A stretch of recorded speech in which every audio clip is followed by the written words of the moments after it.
So we're extending the invitation to the economic freedom fighters. The Umkhonto Wesizwe Party is gearing up for its first anniversary celebration at Moses Mabhida Stadium on December 15, and in a surprising move, the party has invited the economic freedom fighters to join the festivities. This comes despite recent tensions between the two political organizations, a gesture that could signal an attempt to mend strained relations. The Umkhonto Wesizwe Party Secretary General Floyd Shivambu confirmed the invitation, describing it as an opportunity to bring unity and dialogue to the forefront, and said, as the Umkhonto Wesizwe Party, we believe in fostering collaboration and understanding even those we may not always see eye to eye. Adding to the celebratory momentum, the African Transformation Movement (ATM) not only accepted the invitation but has also expressed a strong support for the event.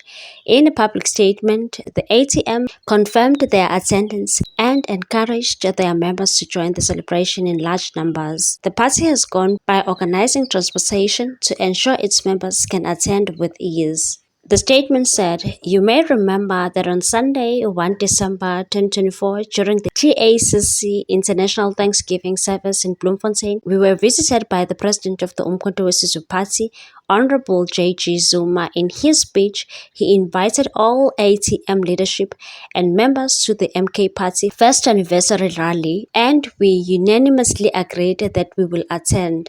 The Umkhonto Wesizwe Party have since written a formal letter inviting all ATM leadership and members to that event. As ATM, we have formally accepted the invitation as you agreed in Bloemfontein during the International Thanksgiving. So this is just a reminder that all ATM leadership and members should attend the MK Party rally that will be held as follows. Date, Sunday 15 December 2024. The ATM leadership and members in KwaZulu-Natal must attend in full force and in their big numbers. Please ensure that you sit in one place within the stadium for visibility. We hope to see you there, and may God be with you and protect you as you are traveling to and from the event." What's your take on this one, people? Thanks for watching. Please subscribe for more news.